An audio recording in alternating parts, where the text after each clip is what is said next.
Ringer NBA show. I'm Chris Vernon, and joining me as he does every Tuesday from TheRinger.com is Kevin O'Connor, a.k.a. Kevin O'Bomber, a.k.a. Kevin O'Conflict, a.k.a. Kevin O'Climber, a.k.a. Kevin O'Concert, a.k.a. Kevin O'Owl. Kevin! What's going on, Chris? I like the little new addition at the end there. That was good. So we have, on this particular episode, we enlisted the listeners to send us questions, like an ask me anything type episode. I will say that since the last time we spoke, the over-unders for the NBA came out, and that elicited a lot of talk on Twitter. As the summer goes on and closer to the season beginning, we'll do over-unders and some of our favorites for that particular subject. I will alert you that Haley O'Shaughnessy wrote about some over-unders today on TheRinger.com, so make sure you go check that out. But word to the wise, I just want to make sure that everybody knew. We are aware that the over-unders came out. We're going to let that play out for a little bit, let those numbers get banged around, and then closer to the beginning of the season, we'll give our opinions on those. All right, Kevin, so you, over the weekend, put out a tweet saying, basically, ask us anything. Anything. And people did. Yeah, people did. So I wrote down, first of all, thank you to all of you that sent in questions. There were so many, there was no way could keep up. Every time you tweeted that out, my timeline just got bombed out. But we did get a lot of good questions, so I sifted through as many as I possibly could. For those of you that don't hear your question, I'm sorry, but I tried to write down the ones that I could. And when you say write down, you mean you literally wrote them down in a notebook, not on your laptop. Yes. Yeah, that's how I do everything. And here's a little something for everybody out there. I'm pretty messy, right? I'm a pack rat. I don't throw things away. And I'm pretty messy and not necessarily very organized, right? Never like keep a planner or anything like that. But I am very particular about like a few things. And I use 5-star college ruled notebooks and I use Uniball pens. Like I'm very interesting. And I have done that my whole like career. Like, I don't know. They're just things I've been particular about. And so, yeah. And I write longhand. Like every radio show I've ever done, I wrote out longhand. The one thing I notice is it's always the true journalists that walk around with a real notebook and a pen. I don't walk around with a notebook and a pen. At games, it's always the true journalists that have a notebook. I don't walk around with a notebook and a pen. I walk around with like a folded up sheet of computer paper in my back pocket so that if I ever need to jot anything down. But I do always have the pen. Good. I do. I do always have the pen. I used to always carry around a pen too. Not in a long time though, for some reason. But I always used to. Well, you don't need them anymore. I always used to be the person who used to pull it out, like if somebody needed it. Like, everybody get a pen? Now it's you like, just type me. it in your whatever, right? Yeah. iPhone notes. Yeah, exactly. Section. Yep. I understand. All right. First things first. Let's go through these and we'll try to get as many as we can in. At Johnny Caps 17 said, "How did each of you meet Bill Simmons?" Huh. Well, this one's easy for me. Yeah, you get a good story for this. Right. Well, I met him at the Western Conference Finals. He was doing what year? Oh, good grief! Is it 13? No, is it 13? How am I forgetting this already? Is it 11? No way. What year was what year was the Grizzly Spurs? It's all 2013, 12-13. Okay, good. Yeah. Okay, 13. All right. So that's what. So Bill was doing ABC, and they set up here in Memphis. And at the time, I had been friends with Zach Lowe for a long time, and Zach was working for him. And so, and I had been in communication with Bill over the years. Grantland was great to me. Chris Ryan wrote a big article about the show I was doing in Memphis. I recall a bunch of guys had written things about on Grantland that had referenced me, and so I had reached out to him before. He knew who I was, and here's the craziest that you want to hear the craziest story about this? I'll try to keep this quick. That's where I met him, but prior to that, I had made these Tony Allen t-shirts. They said all heart, grit, grind on them, right? That was the first time like a bootleg t-shirt had really been made. And the reason I made it is because there was no Tony Allen swag, right? He had become he was becoming this cult hero in Memphis. And if you went to like the team store or anything, you couldn't find anything. So I made these t-shirts, and I had a blog that nobody read. And I put it up on the blog, this post, and it just said basically, I'm making these shirts. I hope people will buy them. Right? Well, this is now years ago on Twitter. Simmons still had like millions of followers. He gets a hold of that link and he tweets out the link. And he tweets out this link to the Tony Allen shirts. It says something like, just in time for Father's Day. And I was like, oh my God. That's nuts. Okay, here's the problem, Kevin. I don't have any shirts. I don't have anywhere to buy the shirts. Oh no. All I've put up is a mock picture of it. And now there's like millions of people that are clicking on this thing. I'm like, oh my God, it's a disaster. It just so happens that, God rest his soul, the owner of the Grizzlies, Michael Heisley, was in my studio that day.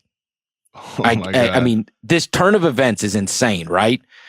So I'm in there, and of course he's a billionaire, and I'm like, I'm panicking. I'm like, what do I do? I said, Bill Simmons just tweeted out this link, and I don't have any product to sell. And he says, take the orders. He said, get you a PayPal link up now. Like, this is it's so crazy this happened. He said, get a PayPal link up now. Let people buy them and fill the order when you can. Take the orders. You've got to take the orders. And so I made a PayPal link, and I took the orders, and tons of them came in, tons and tons and tons. And so at that point, now I got to go buy shirts, and I'm worried, like, I don't know how many to buy. I don't have that much money at the time. And to his credit, this is the owner of the team. He said, buy as many as you can. Whatever you don't sell, I'll buy back from you. Whoa. And I was like, no way. He died a few years ago, but I'll never forget that as long as I live. And I sent Bill one of the shirts. I wonder if he still has it. And so he was kind of aware of me way back then. And then we met each other at the West Finals. He was here for like a week. And then kind of stayed in contact after that. That's how I met him. It's pretty cool. Yeah. And in the flesh, I met him in the Ringer's office. This is August 2016, just around this time 2 years ago, actually, maybe like August 10th, 2 years ago, around that time. Just a quick hello, really, just hi. I shook his hand, and then that was it. Then we met each other later at our NBA meeting that we had ahead of the season. That's where we really started having conversation. And then prior to that, before I got hired, I remember like seeing like Bill Simmons followed you on Twitter. I was like, what? It's when that happened a couple days before Chris Ryan contacted me, like we talked about on your show, before I got hired here. That was surprising when I saw that. I was like, oh, I guess my Celtic stuff or my NBA draft stuff might be interesting. So that was cool. There you go. All right. At Todd Kistler asks, my story did not feel interesting at all, but it's really not. It's like a quick Twitter follow and too afraid to DM, and then just a handshake in person. Very basic. Yeah, I actually, you know what? I guess that's how most people meet. It's like, hi, and they shake hands. Hey, standard. This does not happen that often where you and I fully agree on something, but I will agree that was not interesting at all. No, that was the most interesting story I've ever told in my life. No, yeah. All right, at Todd Kistler, this was a great question that really, I thought about this one for a while. A time traveler from 2043 comes back and tells you the consensus best player ever was active in 2018-19, and it was not LeBron James. The visitor gives you 3 chances to guess. This is hard, right? Is there an answer? No. Okay, no, so he's saying the time traveler. You get 3 guesses. Okay. No. He says that the consensus best player. Is there an answer? What a dumb thing to say. The consensus best player was active in 18-19, and it is not LeBron James. It's hard to fathom that's not the case. Kevin Durant is obviously the first one who comes to mind. For sure. Then there's right that if he racks up a bunch more And Yep. and if he goes somewhere else, and does it there too. I mean, and he might end up breaking all kinds of records also. for sure. Yeah, no doubt. Right? No doubt. I mean, even with him though, like there's been like he hinted that he might not play past his mid-30s. So in a way, maybe it wouldn't be him. Maybe you wouldn't guess him, but I think you would because he's already one of the top 50 best players ever. Giannis, obviously, as we've talked about recently. Giannis would be. He's no doubt. He at least would have. If we're trying to figure out now, especially because of his age. I mean, what if he has 10 more years? Yeah. Right, of what he's already starting to do, which is not way out of the question. Let's just say he had 7 or 8 more years of what he does. I mean, you're talking, that's a lot of all NBAs. I mean, the truth is the answer's more than likely going to be LeBron, but it is a fascinating thing to even think about. I think Embiid would probably be my third. I think Embiid? Yeah. Don't you think he lost too much time at the beginning, though? I do. And Yeah. I mean, but then again, it's like, who else is it? I mean, who else are you really going to say? the easy thing would be somebody very young, right? That is totally like that we look at now. Like a rookie right now. A rookie or second-year player, third-year player, maybe. Are you trying to say I don't Jaren think Jackson Jr.? Jaren Jackson Jr. Is that who you're saying? I don't think any of them have the potential to be the greatest player ever. No. I'd say Ben Simmons as well. I mean, if he learns how to, but if we come up with a switches third, shooting hands. If we come up with a third, we say I agree with you. LeBron and Giannis would be 2 of them. If we're just trying to guess. Well, you can't guess LeBron. Remember? Oh no, So I'm sorry. KD. No. Giannis and I think Embiid or Ben Durant. Simmons, one of the Sixers, one of those 2. Giannis, Durant, and one of them. I don't really even know who could even be thrown into the equation. Honestly, I'm trying to look at even young guys. I mean, you would be talking about maybe Anthony Davis. Anthony Davis. There you Yeah, Anthony Davis. Okay, he's probably already had way too many years of not winning crap. I mean, I think that's why I didn't pick him. Right, I'm thinking under 25, and he just turned. And he's not winning a title, and we know he's not winning a title this year. Yeah, I mean, exactly. There'll be like 1 or 2 more years of that. But then again, there could be another 13 years moving forward of 6 championships. You know what I mean? Like it could his career could end like that he could play until he's 40. He could play until he's like 43. Who knows? I got a lot of questions about this. Mike QQ asked, and many people sent this in. Do you listen to other NBA podcasts? I don't. You want to answer first? Do you? I don't know if you do. I don't listen to many podcasts, to be honest. No, I don't. Usually, I do. When I'm not, writing or talking basketball. Usually, I'm just trying to listen to music. I would say obviously a lot of these guys I've known for a long time, right? I never miss Zach's, and I never miss Woj's. Those are the 2. I have like on my phone. I have Zach, Low Post, Dunked On. Yep, and then I'll catch Woj. Duncan. I'll catch the starters. I usually catch on TV now. I used to listen to back in the day when they were a podcast. Yeah. Right. I like Russillo's show's really good too. And I like Russillo. Also on the Ringer Podcast Network, One Shining Podcast with Titus and Tate. Yeah, I listen to that.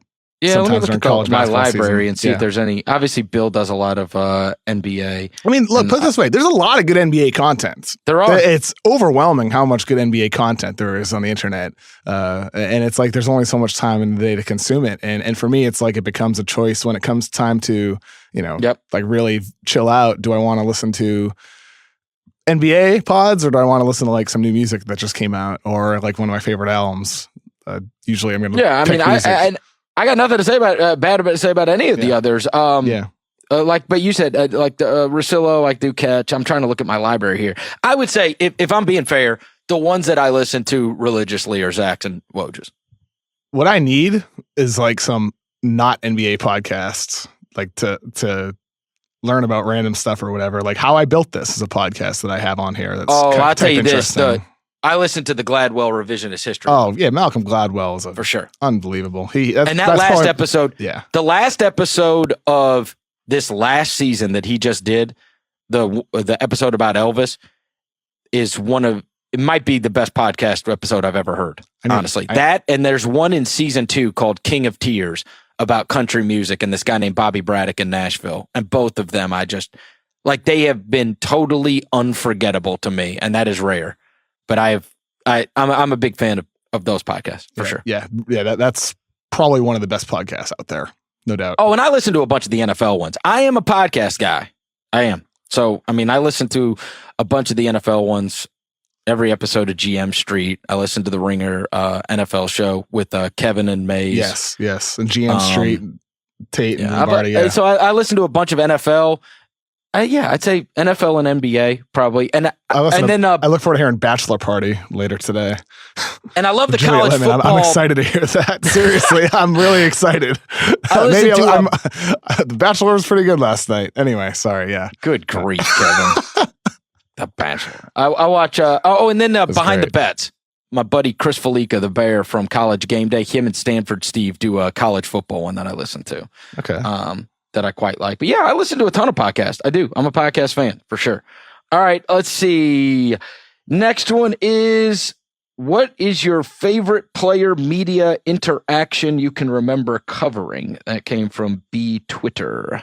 You got one? So here's one. So when I was writing about the Celtics, this is like the year 2014 or something like that. I'm walking down the hallway at TD Garden. And Rajon Rondo always does a thing, and I think I'm not the only one he's done this to. He's done it to others as well, I've been told, where like he just gives you like a stare. Like he'll give you a death stare, and he won't look away first. He'll be the one. It's like a dominance thing until you look away. And so he did that to me one time, and I thought that was like odd. And a couple weeks later, it was Celtics Lakers. I want to say it was a big game, if I remember correctly. And before the game, I'm in the locker room, and he looks at me and he says, "Are you the one that's been writing all that shit about me?" and I'm like, "No, Rajon, no, I would never write anything bad about you. It wasn't me writing anything bad about you." He's like, "Who are you? You a Lakers writer or whatever?" And I was like, "No." I was like, I read about the Celtics. He's like, he looked angry at me, and I think he was really just messing around. But Rajon has a way of screwing with the media, and it's funny in a way. Like I found it humorous. It didn't change anything. It was just funny. He was just busting my balls. It was great. That's what Rajon does. He holds eye contact with you, look away, and he'll accuse you of writing bad things about him.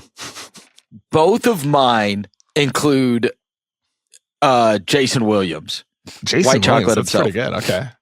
So when I first started covering the NBA, I had never particularly been involved with being in a locker room all the time. And the Grizzlies were coached by this guy named Sidney Lowe, and they were awful. I mean, awful.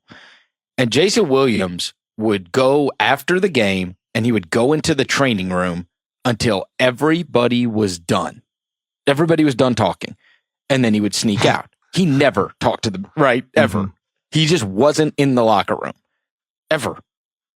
And then at the end, he would just sneak out, or he would just wait everybody out and never talk. Okay. So imagine you're covering this team and Jason Williams never speaks. Okay. And one night, at the time, the media relations director of the Grizzlies was this girl named Stacey Mitch. And Stacey Mitch walks out and she says, "Hey guy," and there's only I don't know, maybe 6 to 10 of us in the locker room that cover every game after the game, right? And she goes, and they're in the middle of the season. And she goes, "Hey guys, Jason's going to talk tonight." And of course, everybody's head whips around like, "What?" And he walks out, okay? He walks out of the training room, Kevin. He goes to his locker, and it's time to talk, right?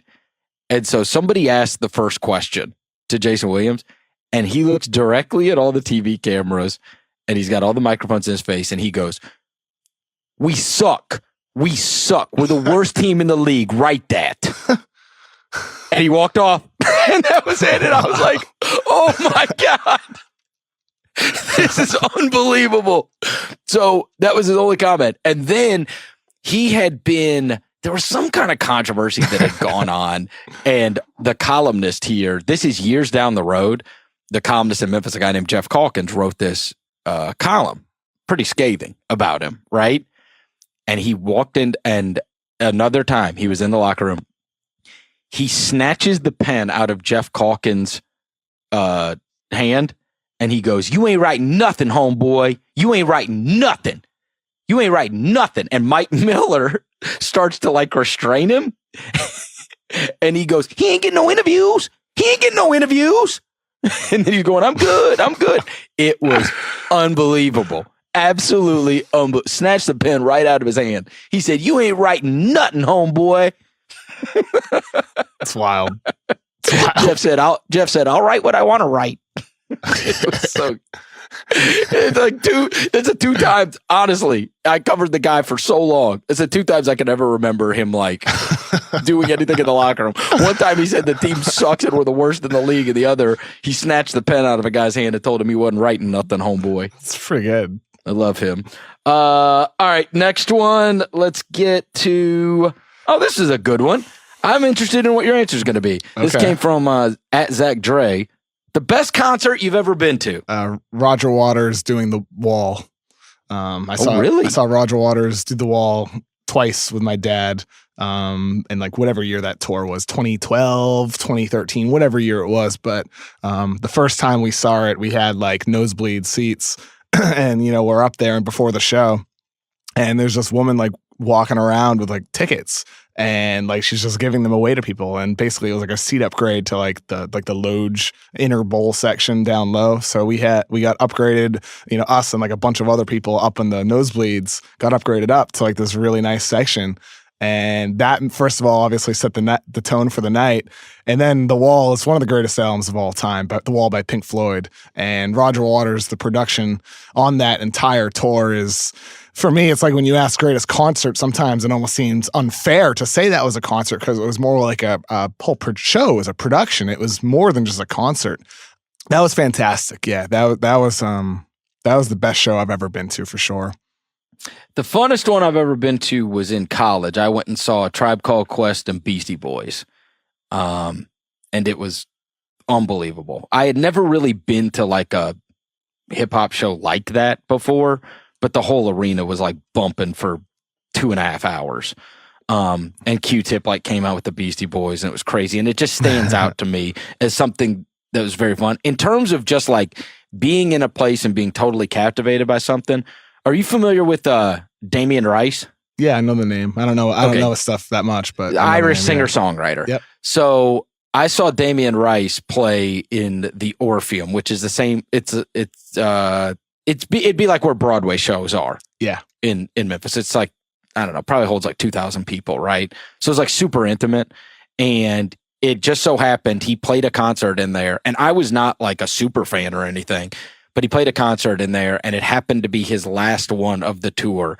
And he was just like, I don't know, I was blown away the entire time.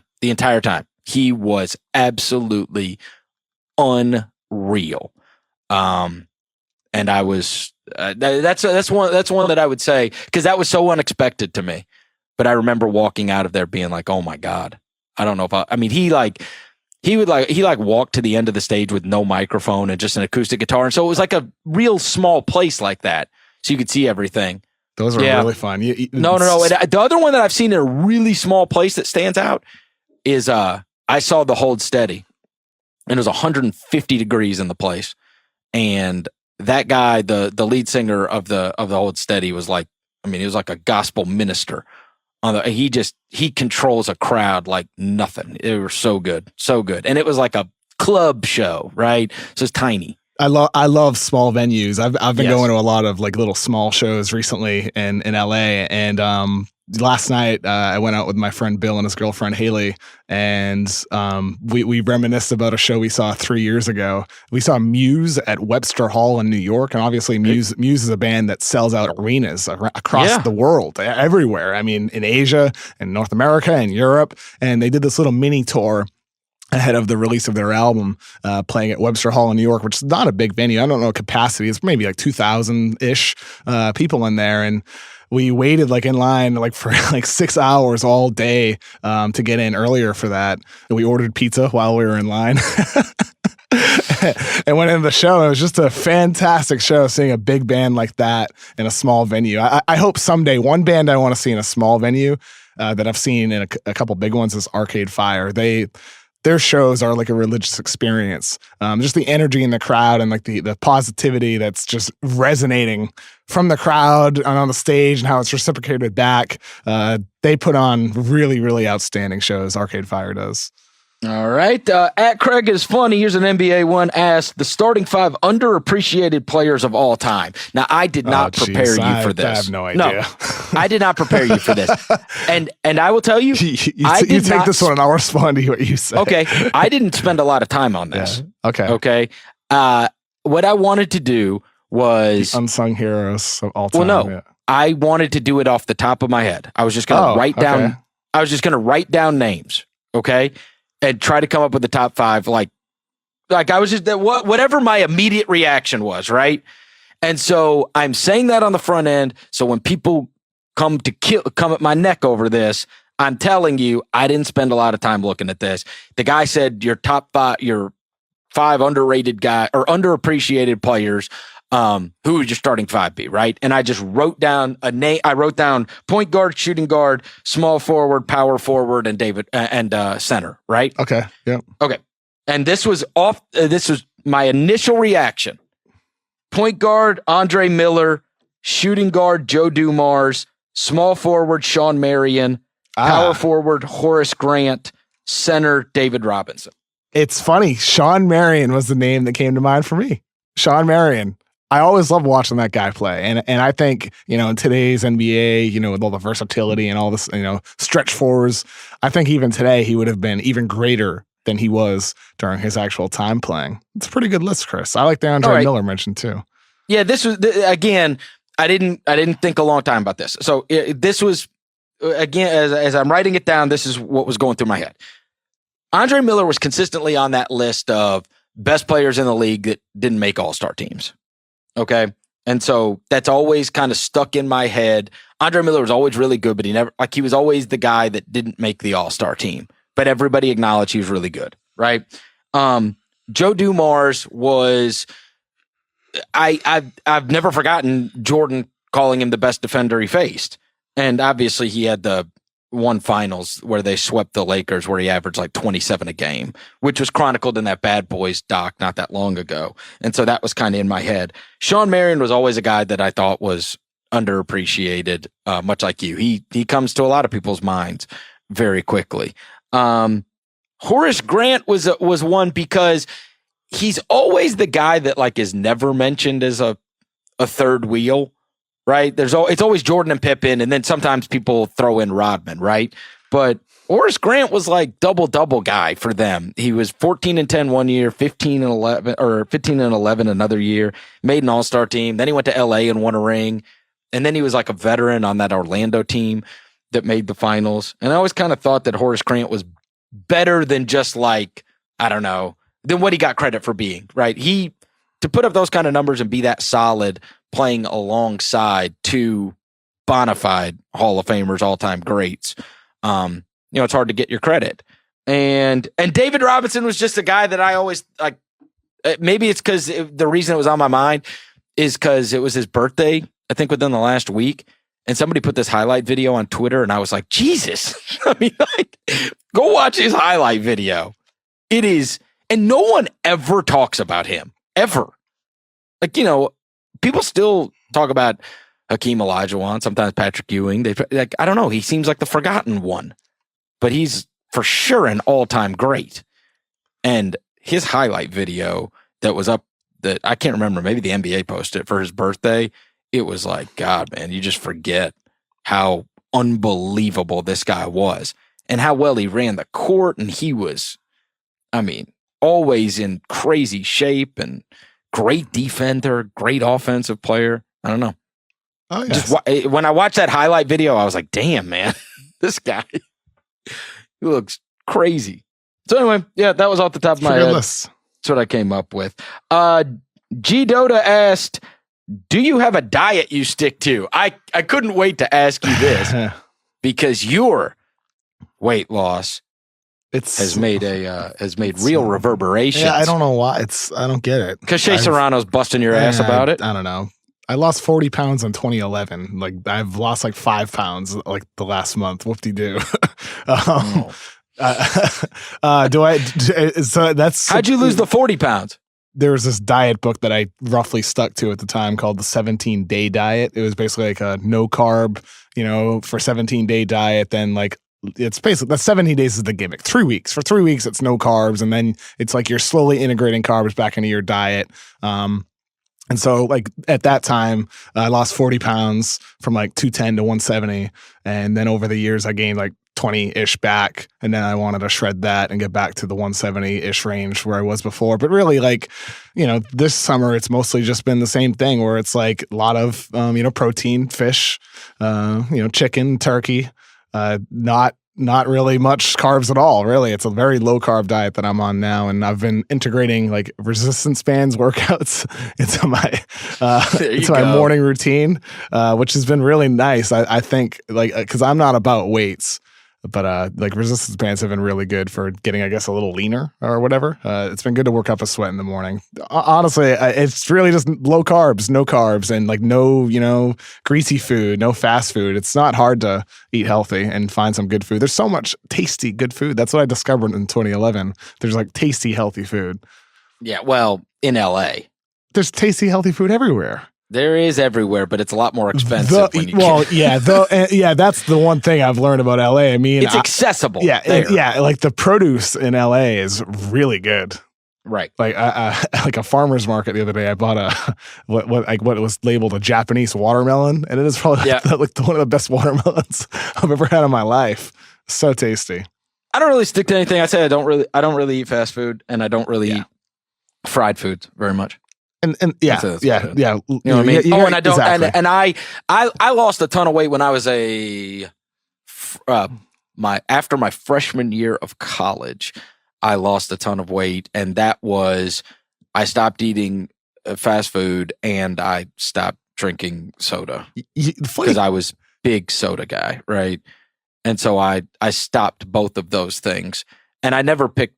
I still can't, like, I can't have like a sugary drink. Yes. I drink diet stuff. I drink Coke Zero, Diet Mountain Dew, whatever. So, I mean, that's still bad for me, but I like soda. I've never drank. I don't think I've drank like a real soda or something in, I don't know how long. It's funny when you stop drinking like stuff, stuff like that, or eating super greasy stuff. I remember in 2011 when I dieted, it was like I hit like a milestone. I lost like 30, and like to reward that, we ordered a pizza. Me and my parents, we ordered pizza, and from one of our favorite places nearby. And I remember like being so excited to eat pizza for the first time in like 6 months or whatever. I don't know, however long it was, and like. The first bite, like, tastes really good, but then it like suddenly that grease just hits you. It drops like a bomb in your stomach, and you don't feel good. And I like pizza now. I still love pizza, but like when you don't have it for a long time, and like you have fast food for the first time in months, like boy, like it really is like a bomb dropping in your stomach. Your body does not like it. Yeah, that's for sure. King B. Low asked the NBA question. He says, why is there a misconception Luke Walton won't be able to deal with so many personalities? By all accounts, he gets along with everyone. All right. The first thing is, I actually got to know Luke Walton. He coached in Memphis during the lockout. And he is the coolest guy. He really is. And so what you have heard about Luke Walton and everybody liking Luke Walton is absolutely true. Great guy, super personable, just like guy's guy, likable as all get out. It's just the sheer amount of personalities in that room. I mean, Kevin just told you about Rajon Rondo. That's just one of the guys. There has to be, those guys have to be like, usually you got one or maybe two, right? That are like, have to deal with guys in a locker room. They've got now like 4 or 5 that are have to deal with guys. And you're talking about a guy that is still very young on the job. Luke Walton is nowhere near what he will be as a coach in years to come. He's still learning as he goes about being a head coach. And so when you're taking somebody like that and throwing at him all of these personalities, which is even harder when they're veterans, yeah, some of these guys are older than him, and played against him. And so I just think you are, and obviously you've got the strongest personality in LeBron. And so I think you're throwing a lot on his play. It doesn't matter how likable you are. It doesn't matter how well you get along with everyone. Rondo, Lance, Beasley, JaVale. I mean, that's a lot of personalities that have been in the midst of situations where coaches had to deal with them, quote. And so you're asking a lot of a young coach. I don't think it's necessarily a misconception about Luke Walton not being able to deal with those personalities. My guess would be that it would be an extremely difficult task for anyone, much less somebody that's a few years into the job. I think Luke Walton will be fine. I mean, we'll see how that goes. But in terms of handling big personalities, it's going to be tough. Like, that's what happens when you have a LeBron James-led team. That's going to be the big question. By the way, it has been death. It has been death to coach him or lose to him. The only one that's made it is Spoelstra. The only one. And that's because he had Pat Riley standing right behind him. Yeah, and Luke Walton could too. We'll see. I think Luke Walton's a good coach. I look forward to seeing what he can do with LeBron James on his team. You mentioned Tony Allen there, Chris. I got a question about Tony Allen for you. I did? Yeah. When did I mention Tony? Oh, at the beginning? Yeah, towards the beginning, yeah. Right. Someone with this is part of the reason why I want to read it. The Twitter handle was Gil Danbert. All right. It's like Dan Gilbert's burner account. Gotcha. It says, Vernon, what is your favorite seldom told Tony Allen tale? If there's any you're allowed to share. Seldom told? I mean, I think generally people know he beat up OJ Mayo on a plane, right? I'm not sure if I'm misremembering. Yeah. How long ago was I guess this? It wasn't really reported. Okay, yeah, I just Googled it. It was reported in 2011. Oh, okay. 2011, details emerge of Allen versus Mayo fight. Yeah, I mean, it was over cards. A black eye for OJ Mayo. Yeah. Okay. You know, they all play Boo-Ray on the plane. So he popped OJ. It says Mayo trash talked Allen for roughly 15 minutes, criticizing his game, bragging about how he was a better basketball player than Allen, about how he was a lottery pick. Allen was reportedly especially bothered by Mayo's chatter because they have a friendly relationship. Zach Randolph tried to play peacemaker. I mean, that's some OG stuff, man. Yeah. So, I mean, like, you know, and like OJ showed up and he like, some OJ stuff. Yeah, but I mean, OJ's eye was messed up, man. I mean, and then it was like, you know, you just had to come up with something and he just like wasn't around and they're buddies. Still to this day, they're buddies. Like Tony would never talk about that ever. I've tried to get him to. Never. It's like it never happened, but like it happened.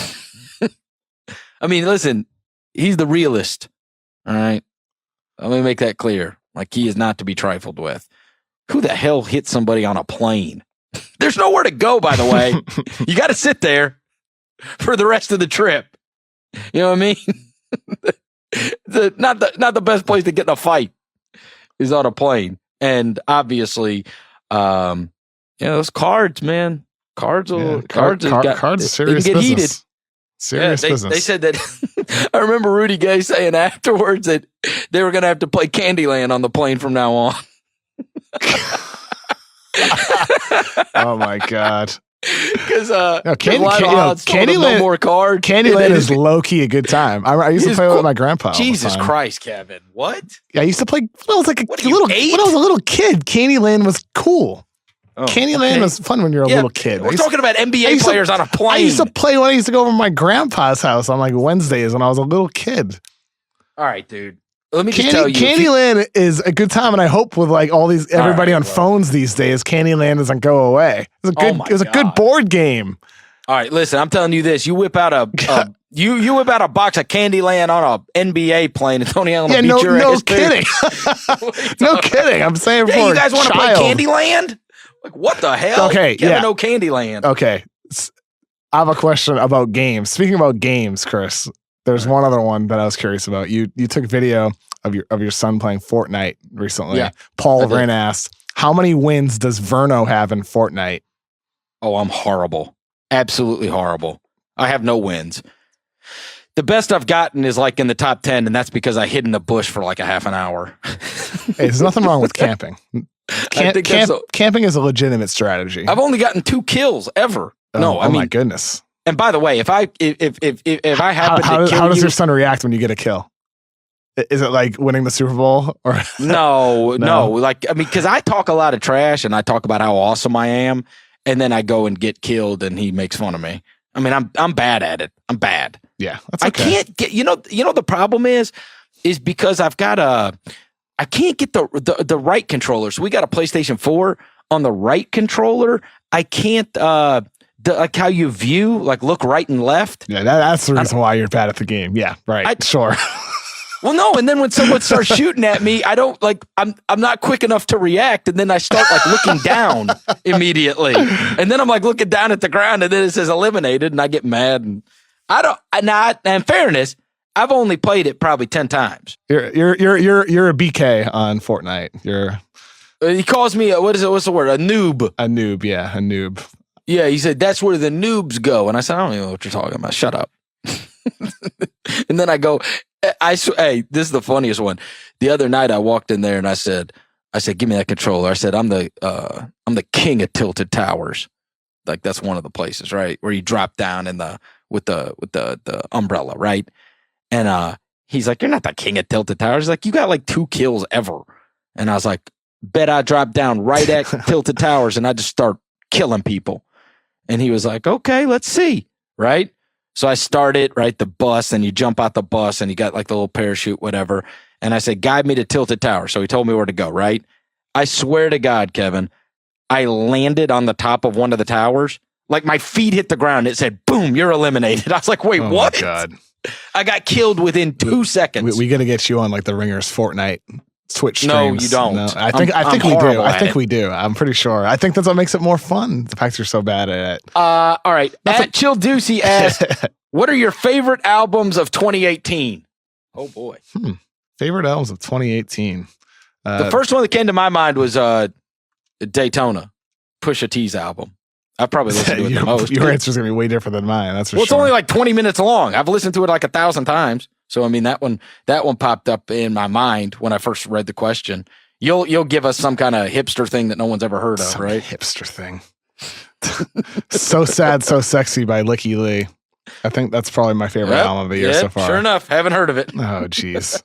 Yeah. Licky Lee, her evolution as a songwriter, it's really remarkable. You listen to her 10 years ago with Youth Novels, her debut album. It's like very hipstery to allude to it, Chris. It's very hipstery, indie pop sound, little bit dance, dance, dance. I'm gone. Like I'm good. I'm gone.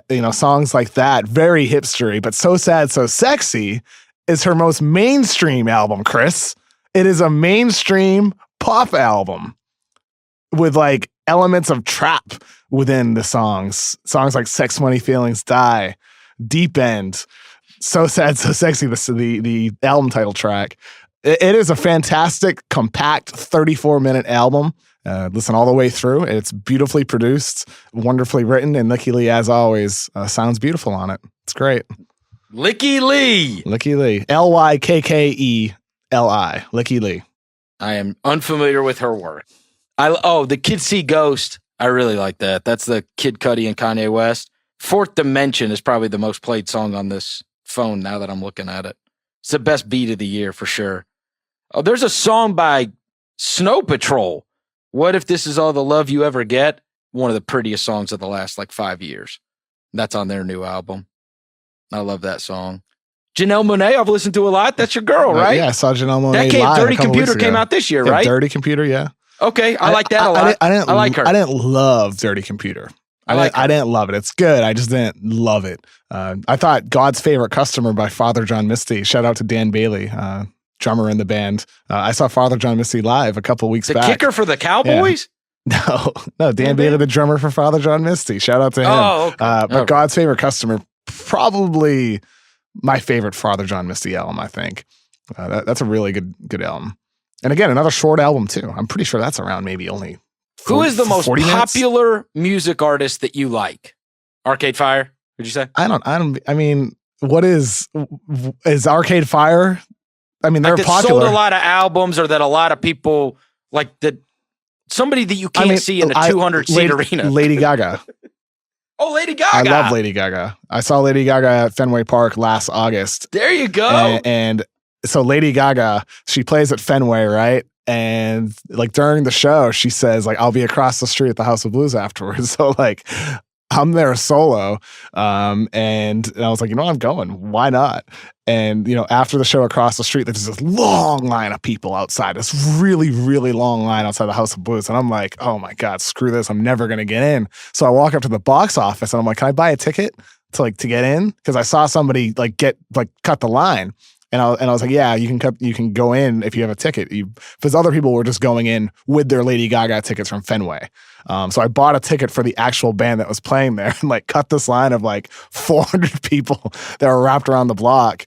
And yeah, dude, it was really cool seeing Lady Gaga play with a jazz group, because I think one of the things about her, a lot of people know this now, but she is an outstanding artist, right? More than just a pop star. And she really showed off her amazing vocals in that little venue. There you go. Yeah, I'd love to see great. her in person. Dude, her shows are unbelievable. Really great.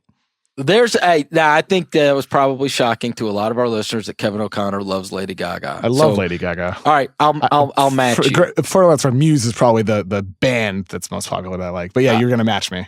I'll match you in terms of this will probably shock people. I am a enormous Fiona Apple fan. That's pretty good. Of all things. Yeah, maybe the album is my favorite ever is Extraordinary Machine. I love her. I love her music. I want to meet her. I went to go see her in concert right after whatever the last album was. Is the first time, and I had always never gone and seen her in concert, whatever. And I went, and I always felt I don't know, I just always wanted to cheer her up, right? She's the antithesis of me, right? I wake up in the morning generally happy. I like laughing. I like, and she's always her up. No, she was just always so broken, right? So sad. And you know what I mean? And so always trying to build herself up and pump herself up. And I loved her music so much. And I went and saw her in this concert, and then I was ready for this broken, Fiona Apple. And she was I don't know, she came off just super angry. It kind of went from hey, I want to cheer you up to oh my God, I better duck because she's throwing dishes, at me or something. She was mad. She was just I don't know. It was and maybe that last album, right? It was just kind of, I don't know. She was a little angry. And I always kind of thought of her as this, I don't know, fragile, innocent, oh man, you've been through so damn much. And everybody always craps on you all the time. And I just want to cheer you up, right? I don't know. I always liked her. I'm a huge fan of her. And she comes out with an album every 10 years. I feel that way about this new, fairly new artist right now, Phoebe Bridgers. Highly recommend checking her out. Her debut album came out about almost a year ago, Stranger in the Alps. And it's kind of folk, indie folk, pop elements in there as well. And man, her voice is just outstanding. She's an incredible songwriter lyrically. Her album Stranger in the Alps, Phoebe Bridgers. I got to see her live whenever she's in LA next. She's really outstanding. At the Sky Show Chicago asked your thoughts on the WNBA and posted that with the picture of you and Shea Serrano. You were at a WNBA in person. We were. This will probably... Shea took me hostage and because I thought he was going to kill me. I thought that's what was going to happen, but we actually had a great time. WNBA games are awesome. Totally possible that this could surprise people. This is how I got into it. There was a group of my friends, all of which are gamblers, and about 4 or 5 years ago, they started passing around on the text yo, we got to start betting on the Minnesota Lynx. They win every night and kick the shit out of everyone. And this is years ago now, 4 or 5 years ago. And then they would watch the games. like on like either like we would put them up on a phone on the TV or whatever. And there was a run there where they like, I mean, it was the best money in all of gambling was the links. And so we all ended up sort of watching all of these WNBA games and links games all the time. And I am a Maya Moore stan. I love Lindsay Whalen. I love Maya Moore. And so I watched so many of them. And then one night we went to Chicago for a Sky game and bought front row baseline tickets for the Sky versus the Lynx when the Lynx played there. And it was the year Elena Deladon won the MVP. And in person, great. On TV, great. Like, I like the product. I do. Yeah. I like it. WNBA is better than it's ever been right now. Yes. It's really good. And there's a bunch of awesome players. I mean, I love watching Skylar Diggins. Maya Moore's obviously my favorite. There's a bunch of good ones. Some good young players too. Aja Wilson. For sure. Las Vegas Aces. Yep. Aja Wilson. So yeah, no, I'm a big fan of WNBA. I like it a lot. Yeah. By the way, don't go gambling on it now because all the lines have caught up. That was years ago when nobody, was paying attention. All right, let me see if I've got any others on here that we need to make sure that we get to. At Kirk Serious Face, buddy from Mavs Moneyball. Kirk. What's up, Kirk? At some point, Chris came around on Luka being at least solid. What changed? I would say nothing changed. I've never said that he's not going to be good. My questions is he going to be a generational talent, one of the best, surefire number one pick? And that is still left to be seen. And my questions were, I put him on, he is not going to be bad. It's just a matter of, is he going to be a superstar? And many people thought he has a chance to be that. And my concerns were, is he a great enough athlete to be? And I get it. You could bring up, well, James Harden's not the greatest athlete and so-and-so's not the greatest athlete. No. But those are exceptions to the rule. Whose voice is that? Every moron out there. Those are exceptions to the rule. Generally, those guys are anomalies, right? Manu Ginobili's not the greatest athlete. And I get it, right? What I'm telling you is, are you held back as a wing player if you're not an exceptional athlete, or is he just so skilled that it will overwhelm it? And the other thing is, has he topped out? Like, how much better is he going to be? He kind of is what he is right now. I mean, I don't know how much he is going to improve greatly from what he is. Some guys develop a lot earlier, and he's surely a man already. Right? He's not like a wait and see what he looks like in 5 years. He's probably going to look like he does, honestly. Might be a little leaner. But so that's my only question. I've always thought he's going to be solid. I don't think he's going to be bad. I don't think he's going to be a bust. But I don't know if he's going to be a superstar, and I still don't. I love how Kirk has big Doncic energy. There you go. Big Doncic. As his Twitter name. Yeah. All right. Yeah. I think we got through a lot, man. We got through a lot. We did. There was almost way too many good questions. Yeah, and there were tons that I am having to walk away from. But we will do this again. Yeah, we will. Sometime soon. Yes. Thanks for listening. If you dig what you're hearing, go give us a rating and review on iTunes, and we will be back next week. Thanks, Kevin. Thank you, Chris. And thank you, everybody, for the questions.